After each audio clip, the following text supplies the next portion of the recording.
नमस्कार दोस्तों, book beats में आपका स्वागत है। ब्रह्मांड के पास हमेशा एक योजना होती है और वो योजना आपकी आत्मा के विकास के लिए सबसे सही होती है। हमें ही वक्त संदेह के गुजारने की आदत हो चुकी है और आपके इन्हीं संदेह को दूर करने के लिए लेखक ने इस किताब the universe always has a plan में 10 गोल्डन रूल्स दिए हैं जो आपके जीने के अंदाज को बदल देंगे। ये सिद्धांत हमें सिखाते हैं कि कैसे जीवन को शांतिपूर्वक, प्रेम पूर्वक और स्वीकार्यता के साथ जिया जाए। रूल नंबर 1 में कहा गया है कि जब प्यार नहीं होता तब करुणा रखें। जब लोग आपको चोट पहुंचाएं या जब आप अकेलापन महसूस करें तब प्रतिक्रिया देने की बजाय करुणा दिखाएं। अपने और दूसरों के दुख को समझें। रूल नंबर 2 में कहा गया है, जब कोई दोषी दिखे तब क्षमा करें। दोषी ठहराना आसान है, लेकिन क्षमा करना आत्मा की शक्ति है। क्षमा करने से आप मुक्त होते हैं, ना कि दूसरा। रूल नंबर 3 लेखक कहते हैं कि जब डर उठे तब उसे प्यार से गले लगाएं। डर से भागने की बजाय उसे समझें और उसे अपना हिस्सा माने। डर को प्रेम से बदलना संभव है। रूल नंबर 4 में लेखक बहुत महत्वपूर्ण बात कहते हैं जिसे हम बहुत ध्यान से समझना चाहिए।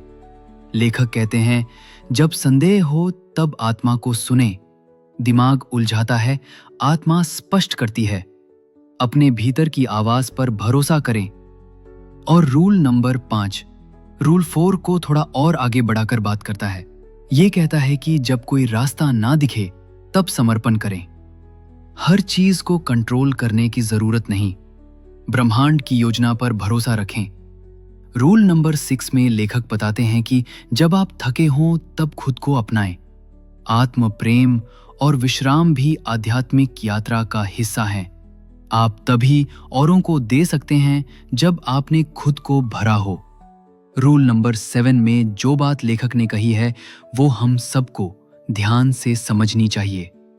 लेखक कहते हैं, जब क्रोध हो तब गहराई से समझें। क्रोध सतह पर है, लेकिन उसके नीचे दर्द और असुरक्षा छिपी होती है। खुद से ये पूछें, मुझे किस चीज से चोट पहुंची है। और रूल नंबर 8 में है, जब आप पीछे हटे तब अपने भीतर झांके। बाहरी दुनिया से हटकर अंदर की दुनिया में उतरे। आत्मचिंतन और मौन में बहुत कुछ साफ होता है। रूल नंबर 9 कहता है कि जब सब कुछ टूटता लगे तब विश्वास बनाए रखें। सबसे बड़ी आध्यात्मिक छलांगे अक्सर सबसे अंधेरे समय से शुरू होती हैं। हर अंत एक नई शुरुआत है। और अब आखिरी रूल, जिसमें पूरा सार ये रूल कहता है, जब आप नहीं जानते तब प्रेम करें। जब समझ ना आए कि क्या करें तो बस प्रेम दिखाएं, अपने प्रति, दूसरों के प्रति और जीवन के प्रति। आप अकेले नहीं हैं, ब्रह्मांड की एक बड़ी योजना है। आत्मा की यात्रा तर्क से नहीं, प्रेम और विश्वास से चलती है। सच्ची शक्ति छोड़ देने और स्वीकार करने में है। इस पुस्तक का मूल उद्देश्य, आपकी आत्मा जिस दिशा में विकसित होना चाहती है, ब्रह्मांड उसी दिशा में रास्ते बनाता है। बस आपको विश्वास और प्रेम बनाए रखना होता है। इस वीडियो को देखने के लिए धन्यवाद। अगर आपको यह जानकारी उपयोगी लगी हो तो इस वीडियो को लाइक करें और चैनल को सब्सक्राइब करें।